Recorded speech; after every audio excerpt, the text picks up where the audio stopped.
저희로서는 고소를 하고 신속하게 메시지를 보낸 핸드폰을 압수수색하는 것이 절대적으로 필요했기 때문에 담당 수사팀에도 절대적으로 보안을 유지해 줄 것을 요청드렸고, 박원순 시장의 그 휴대폰을 압수수색이 꼭 필요하다.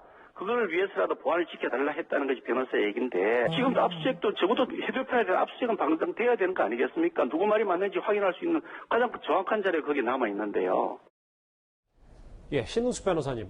오늘 오후에 경찰이 결국 사망 경위 명확히 하기 위해서 휴대전화 포렌식 한다고 얘기를 했거든요. 그런데 제가 좀 지난주 금요일 좀 기억을 되돌려 보니까 2시 42분에 지인과 마지막 통화를 했는데 그런 통화 내역까지 다 고려하면 정말 사전 정보가 어떻게 유출이 됐고 이런 부분까지 다 경찰의 조사 대상이 될 수 있는 겁니까? 조사 대상이 될 수 있죠. 현재로서는 이제 현장에서 수거된 아이폰이 중요한 단서를 많이 담고 있을 거라고 보는데 예. 두 가지를 담고 있을 것으로 보입니다. 사망 경위와 관련해서 누구와 어떤 연락을 받았는지 그 내용은 알 수 없지만 누구에게 연락을 받았고 누구에게 전화를 했는지를 알 수 있는 부분이고요.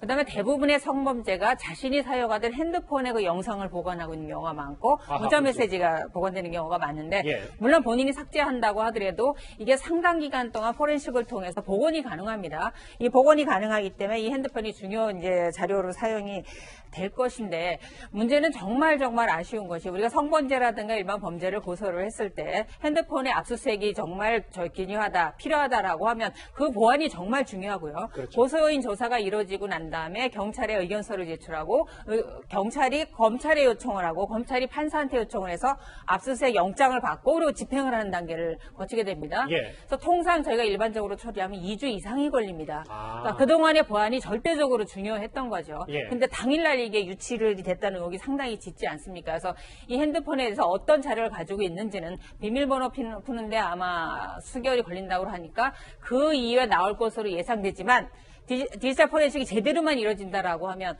제 경험상 사건을 최근에 처리한 사건을 보니까 5년 전 거도 복원이 됐습니다.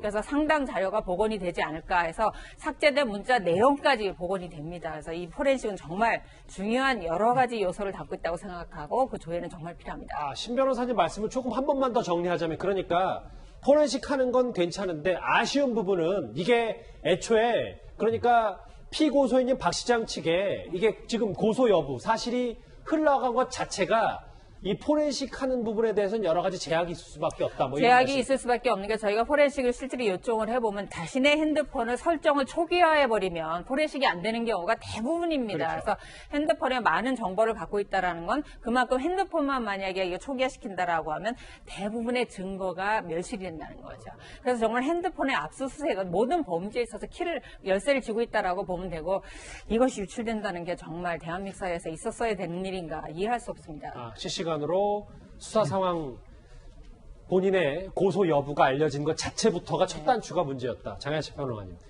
그런데 아까 신 변호사님 잠깐 언급해줬듯이 이 박원순 시장의 휴대전화가 잠금을 좀 풀 수 있기 쉽지 않은 휴대전화이기 때문에 한 3, 4개월 정도 걸리고 시간이 좀 수사가 꽤 길어지겠네요. 네, 최신 스마트폰 기종으로 알려지고 있고요. 과거에 청와대 하명 수사 의혹과 관련해서 안타까운 선택을 했던 이 민정수석실 소속의 검찰 수사관 A씨 같은 경우도 같은 기종의 핸드폰을 사용했습니다. 근데 결국 풀었잖아요.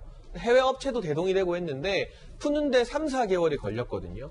박 시장의 이 핸드폰 같은 경우도 포렌식을 하는 데 있어서 3개월에서 4개월 내지의 시간이 걸릴 것으로 보여지는데 지금 경찰의 입장은 뭐 성추행 의혹이나 다른 것에 대해서 수사하는 게 아니라 사망 경위를 밝히기 위해서만 포렌식을 하겠다. 따라서 핸드폰 잠금을 해제하고 다른 증거들이 나와도요. 전부 다 폐기하겠다는 입장입니다. 그럼 지금 무엇을 해야 되느냐? 이 3개월에서 4개월 정도 핸드폰 잠금을 풀 수 있는 이 시간 동안 가장 문제가 되는 건 사실 수사 유출이거든요. 고소 유출. 여기에 대해서는 추가적으로 경찰이 수사를 할 수 있게끔 디지털 포렌식을 통해서 만약 고소된 사실이 유출된 정황이 발견된다면 그 증거를 폐기하지 않고 책임을 물을 수 있게끔 하는 법적인 장치를 야당이든 시민단체가 됐든 나서서 해야만 하는 것이고요. 사실 성추행 의혹 자체는 이 핸드폰보다는 피해자가 이미 핸드폰 수사기관에 제출하기 전에 자기 핸드폰으로 받아놓은 거 전부 다 복사를 해놨다고 기자회견에서 밝혔어요. 예. 거기에다 있을 겁니다. 그래서 박 시장의 핸드폰이 더욱더 중요한 건 수사 상황이 실시간으로 유출됐는지 그 여부를 가리는 것인데 그 자료를 현재의 수사로는 확보할 수 없다고 하니 그 사이에 좀 이 관련된 이 수사나 고소가 진행이 되어서 경찰의 증거를 확보할 수 있게 만들어야 될 것 같습니다. 결국 포렌식 절차까지 발표된 박원순 전 시장의 휴대전화 얘기까지 현재까지 수사 상황 하나하나 짚어봤습니다.